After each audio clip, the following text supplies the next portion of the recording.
Let's do some fan questions. What's up, Chael? It's Carl, aka Carl from Albany, New York, and I got a situation and I want to hear your thoughts and opinions on. I'm thinking about having a son, and I'm going to have him be the best, the greatest ever, because I'm going to start him off wrestling at the age of 2 months. He's going to enter the UFC at the age of 12. He's going to go on to win the 125-pound title, champ. He's then going to go on to the 135-pound division, 10 pounds, no big deal, champ. He's then going to get a little bit bigger. He's going to start lifting weights. He's going to get the 145-pound title. Champ. He's then going to hit puberty. He's around 16 at this point. We're talking about the 155-pound title. We're looking at champ. We're just getting started. He hits the gym, gets a little bit bigger. Oh yeah, it's possible. 170-pound champ, here we come. Champ. No big deal. He starts hitting the weights. Starts getting big, just like me. We're going for that 185 title, Chael. Champ.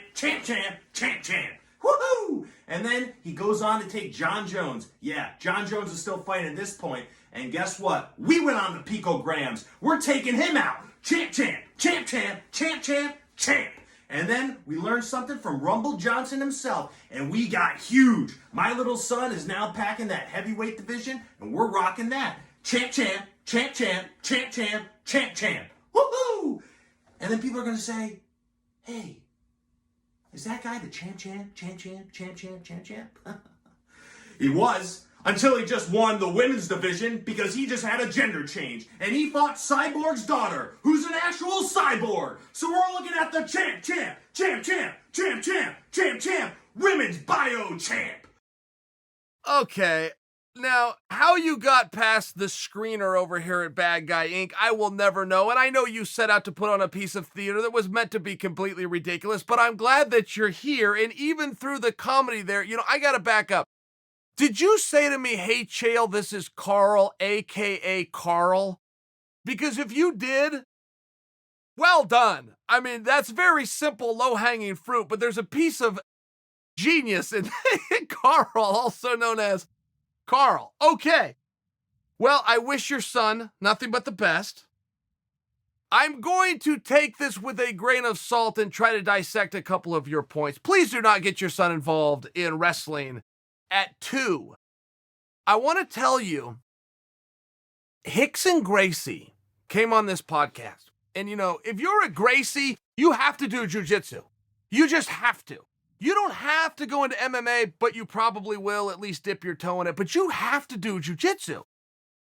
So when I had Rickson on, I asked him about having the father that he had and what it was like when jiu-jitsu was so important, and this is part of your identity that is a birthright. And Rickson said, yeah, we did have to do jiu-jitsu, and we did do it. He said, but Chael, make sure you understand, most of those practices for years, until we were old enough to choose, most of those practice consisted of moving the coffee table out of the way, taking the pillows from the couch, throwing them on the floor. That was the service, and we jumped down there for about 5 minutes a day. And he said after months and months, which turned into years of doing this, maybe we go to 10 minutes and my father would start us in a specific position and then say, okay, what do you think the answer to this is? What movement do you think would work to solve this problem? And they went another extended period. Now they're at 10 minutes a day and they haven't even left home. There's no pressure. He said when he very first went to compete, his very first competition, his father walks up to him. He's nervous as can be. The opponent's on the mat. It's his turn to walk out. And his father says, if you win this match, I will buy you a present. If you lose this match, I'll buy you 2. And the message that his father was giving him was just simply, you have no pressure and you are not going to let me down. And I thought that it was powerful and I thought it was incredible, particularly coming from Rickson Gracie, who particularly has a little extra skin in the game, because it is just that. It is a birthright. And if your last name is Gracie, you are going into jiu-jitsu. It's just true. So let them take time, though. Expose your children to a lot of different things. And if you get lucky and they land on the one that you wanted them to do, okay, great. But you might have to go the route of my father-in-law as well. He was a college football player, but his son loved basketball. Then his son-in-law, me, is in a whole nother sport of fighting. And his way of looking at it was, you do whatever you want. I'll drive over here. I'll cheer for you. I'll coach you. I'll watch you. I'm out. Just be involved in something. Make sure that you give him some credit for that. Good question, though, Carl. But I think I'm going to call you Carl. Hi, Chael. If with your amateur wrestling career, you knew you was going to make the same amount of money as you would do with your MMA career, would you still chose MMA, or would you actually continue with amateur wrestling? I'd have definitely chose MMA. And one thing, it's funny you bring up amateur wrestling because guys now are making a living at it. Sponsors have jumped in there, and now they got something called regional training centers that are doing a great job raising money and then making sure that the athletes have a way to go. USA Wrestling has stepped up their stipends. They've now got something called a Living the Dream medal fund, where if you go to World and Olympic competition, you bring home a medal. There's some incentives for that. But I will tell you this. I was into wrestling, and this was a family sport. My dad wrestled, and my uncles wrestled, and my cousins all wrestled. But I really thought wrestling told you who the toughest was. I really thought that that's whoever the best wrestler is, that's the toughest guy. And then I saw MMA, and that it changed everything. I said, no. Wrestling is no longer the toughest sport. That is. I remember coming home in 1993 and telling my father about this. Every family has rules, right? Every family has a whole bunch of rules, but every family has certain rules that are stronger than other rules. In my house, you could not skip class. Do not ditch school. Do not skip school. Don't be anywhere that you haven't told us you're going to be. And my sister and I understood that rule very clearly for whatever reason. The same thing went with sneaking out of the house. That would be where I grew up, cardinal sin. Because my parents, just tell us you're leaving. We'll tell you, okay, great. Go have fun with your friend. But don't be out of this house when we think you're in the house. Okay. Reason I tell you that story, I was 17 years old. I skipped class. I never skipped class. I skipped class, went to a video store with my buddy Jeff Williams and rented UFC. Went to his house, watched it, went home, ratted myself out to my dad, and said, yeah, here's the bad news. Skip class. Here's the good news. I know what I want to do. I know what I want to do with the next chapter of my life. I didn't get in any trouble. Hey, Mr. Sonnen, I got a question for you about the light heavyweight division in the UFC. I've heard a lot of talk over the last couple years about the light heavyweight division being a shallow division that doesn't have a lot of strong contenders in it. But recently, we've seen two former middleweight champions in the forms of Luke Rockhold and Chris Weidman move up to light heavyweight and get their asses beat by two of the lower level guys. So, my question to you is the light heavyweight division really a shallow division, or is it just the dominance of John Jones that puts such a gap between the top and the bottom that it makes it look shallow? Let me know. Thanks for your work. Oh, heck no, that is not a shallow division. Now, don't ever forget when you hear this term, a shallow division, okay? And I can tell you as we sit here in 2019 and we go beyond, there will never be a shallow division ever again, ever. Shallow division in its literal sense would be use 145 pounds, or 135 pounds. Remember when that started? It was the first weight class into the UFC. Ronda came over, and then it was kind of a search for bodies. And it was a search to kind of figure out a division. Well, that's a true thing. So was the division shallow back then as you're trying to form it and figure it out and let competitions play out to see who goes where and who should hold what ranking? Sure. But light heavyweight or a formed division that is around from the beginning will never qualify as a shallow division. But let me speak to what the term shallow means when people use it. It just means there's not a whole bunch of names that are identifiable. And one thing that is very true in life in general, but particularly in the sport of mixed martial arts, is perception is reality. If somebody is perceived to be a great fighter, they are a great fighter. And you will have guys that come in and make their debut. I mean, remember recently this year, but Jack Hermanson comes over and he's supposed to get beat up by Jacare. Now, all that really had anything to do with is, does everybody know Jack Hermanson's name? No. Okay, great. Does everybody here know who Jacare is?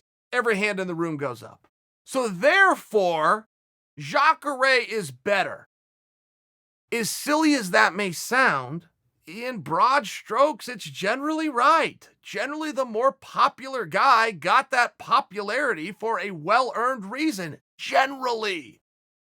But not always. And so whenever you're talking about a division that is unformed, I mean, let's just take a look at light heavyweight real fast. And I concede to your point of Luke Rockhold and Weidman moving up and, getting met with the sophomore blues. I saw that and it surprised me. I thought it was a great move when Luke moved up, particularly as big as Luke is, particularly getting a fresh coat of paint and particularly putting his name on the board to fight John Jones. I loved it.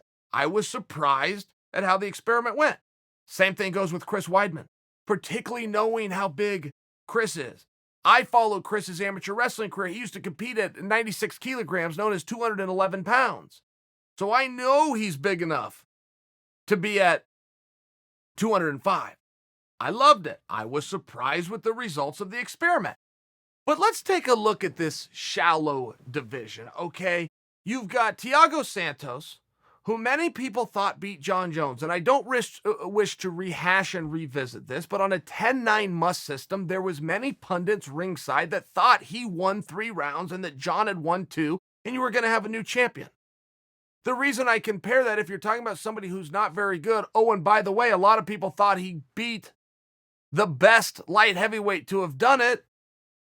Is it really all that shallow of a division? Oh, should we look at Lionheart Smith, by the way, who's taken out 4 world champions and a former #1 contender all in the last 2 months? Is that a shallow division? Should we look at Dominic Reyes, who has now been elevated to #1 contender, who's 29 years old, absolutely massive, 12-0 with 11 finishes? Does he qualify as shallow? Should we look at Corey Anderson, who's been doing everything right? Stopping people, got a chip on his shoulder. Former Ultimate Fighter tournament winner. Does he qualify as shallow? I mean, how low do we want to go? Are you telling me that Glover Teixeira, who's ranked like number 9 in the division, that Glover doesn't matter anymore? I mean, are we taking crazy pills over here? Shallow in terms of names that perhaps you were more familiar with versus skills that are undeniable. Man, that's two totally different applications of the term. Uncle Chael, huge fan of former wrestler. Speaking of being a former wrestler, I understand Darren Till's thoughts and comments on pre-fight jitters. I just wanted to know your thoughts and comments on pre-fight jitters. Do most fighters feel this way, or do all? And have any, in your opinion, not gotten to the octagon because of this reason? Oh yeah, Darren Till let the cat out of the bag for the most part. And there are some guys who genuinely enjoy the sport. They like the rules, they like the combat, and they really like to compete. I mean, I know look, Diego Sanchez called Darren Till out on that. Diego Sanchez was disgusted. Now, most fighters came out and go, oh yeah, Darren hit it right on the head. Yeah, that's the battle between our ears that we have to deal with before we go deal with the guy in the cage. Diego Sanchez couldn't relate to it at all. He just couldn't. That's just not, Diego loves it. He wants to compete. The more the better. Whatever the rules, whatever the weight class, the more he's just a different guy. I also saw one firsthand, which was Matt Lindland. Matt Lindland just loved the sport. He loved to compete, and it wasn't an act. One time Matt was in a fight.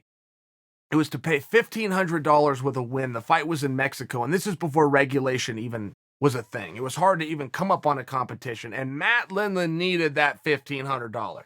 I mean, that was a difference in his life at that time on possibly there being gas to put in the vehicles for the month. He wins the fight. His opponent argues that the ref should not have stopped it. Now, all Matt has to do is go, well, whatever, it's the referee's decision. We're all done here. Take his gloves off. Somebody come in the back and put some $100 bills in my hand. Matt Lindland goes over to the referee, agrees with his opponent, says that never should have been stopped. If he wants to go again, let's just do it again. Get everybody out of the ring. I'll just fight him again right now. So they did. Matt had to fight the same guy twice in one night, have the fight stopped twice in one night for one paycheck. He was a guy that just legitimately liked it. I can remember being in the rules meeting at the UFC before Matt Lindland fought Pat Miletich, and there was some kind of a rules change to the elbow at that time.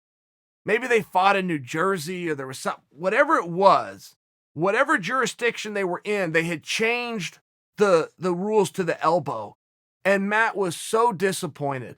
I mean, he was like devastated to the point he needed console. By the way, I should mention for you, if you ever go watch Matt Lindland's fights, he wasn't like Mr. out there elbowing you.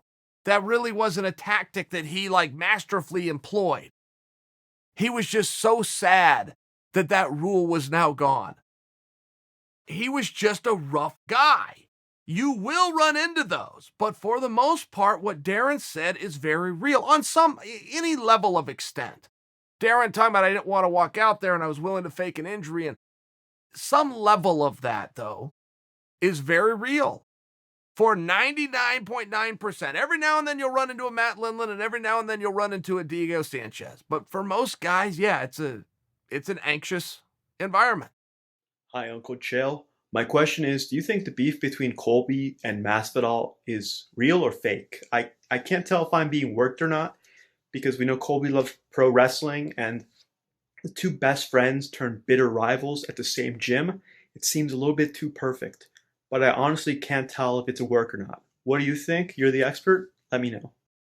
Oh, gosh. So I thought the same thing, right? I mean, there was too much coincidence here. First off, you got Dan Lambert in between there, who's brilliant and is not afraid to hustle and work, as you put it.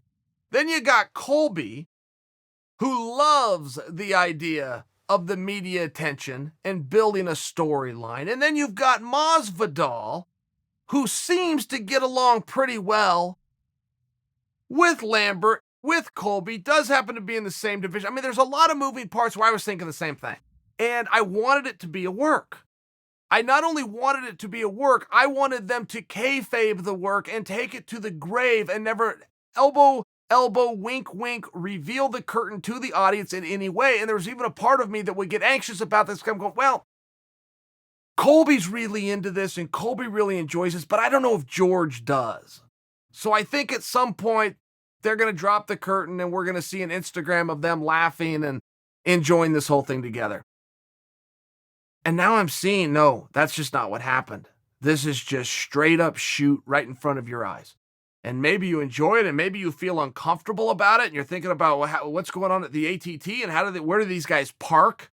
Do these guys walk in the same door? Do they hold practice at the same time? Do they just stay away from each other? Do they yell at each other in front of everybody? I mean, that's a highly awkward situation of which I have lived through more than just a couple of times where teammates come in and something happens and before you know it, you're pulling them apart. You know, I had a teammate slap another teammate one time.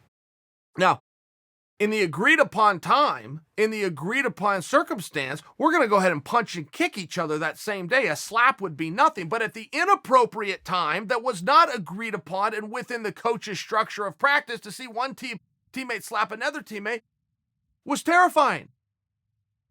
You got to separate them and then you got to sit them down in another room. And then, this guy's got to apologize to this. It's this whole big thing. If you would have waited 20 minutes, you could have punched him with a closed fist 5 times as hard. But you can't slap him now. It's an intent. It's a meaning issue. So no, I do not think that there's any type of work going on here. I don't think this is for media attention. In fact, I will go a step further to tell you if Colby does get the jump on Kamaru, I believe it's going to be Colby and it's going to be Masvidal. And the drama is only going to heat up. Hey, Uncle Chael, big fan of the show. I was just wondering, one of my friends, he trains at a jiu-jitsu academy. And there's this girl that trains there that he seems interested in. He wants to start talking with her and everything like that to get to know her, who she is, because he thinks she's pretty cute. Now, the problem is that there's a bunch of wannabe tough guys at this gym that if he gets involved, there's a possibility that maybe they start ostracizing him and start trying to hurt him during rolls and stuff like that.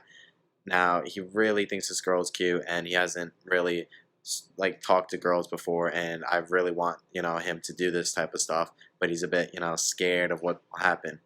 Now, I just wonder, what do you think he should do? Should he risk, like, angering all these people and go and talk to this girl? What do you think? Old Chael loves to give advice. Old Chael does not give dating advice because Old Chael is not very good at it. So here's what you do. Get on Instagram, find Luke Rockhold, ask him the exact same question. Howdy, Mr. Sonnen. My name is Jackson from Texas. Unfortunately, I was randomly sucker punched in a bar and jumped by 3 guys. It was just a freak random thing. I got hurt pretty bad, but since then I've been cleared to start working out and start training again. But whenever I put on my gloves to start hitting the bag, I get flustered, I get anxious, and everything that I know just goes out the window. So what I wanted to ask you was, what do fighters do to overcome a loss mentally and just settle back into their training and trust in it? Well, I got to tell you, I'm sorry that happened to you, and I'm going to trust that your version of accounts is accurate. I've never seen anybody who minded his own bit just get sucker punched and jumped by 3 guys. But I'm going to concede to you that's exactly what happened. And as far as getting back in the gym, when you said you start to get anxious or nervous hitting the bag, do you mean you were having a flashback of that terrible experience? Or do you mean just in general, I want to get better, I want to get better? Look, make sure you slow it down as best you can. And make sure you do understand that you're stacking bricks. And sometimes it's just 1 brick a day. And if you can get 1 degree better each day, at the end of the week, you've done something. At the end of the month, you've done something. At the end of the year, you've developed a real skill. And the days go very quickly. But I do notice for most people, the stopping is the starting. Just getting started is so hard, so they stop. They don't get in the car. They don't want to hit that bag at all. They've got 100 reasons why they don't want to go to practice that day. But if you can find that one to get in the car and be there and do it. And remember this, and feel free to challenge me, but I'm certain you'll agree that I'm right. Have you ever finished a practice, a workout, a bag session, as you talked about, ever, and then thought, gosh, I regret doing that. I really wish I wanted to worked out today. Has that ever happened? Now, I'm certain that the answer is no, but I'm also certain before every single session, you're probably thinking of a few other places that you'd rather be and a few other things you'd rather be doing. Just remember, you're stacking bricks. Nothing bad comes from working out. You're going to get that great feeling when it's done, but to obtain that great feeling, you got to push through what you have to deal with before the workout starts. So go in there, wrap those hands, hit that bag, and don't be afraid when you're all done to look at yourself, tell yourself good job. Thanks for liking and subscribing to the bad guy of YouTube. Chael Sonnen, he's a-coming, breaking down your fighting news. Better subscribe to the bad guy right here on YouTube. Bringing new content every single day. The stories of fighters, a true insider with his own special way. He's Chael Sonnen.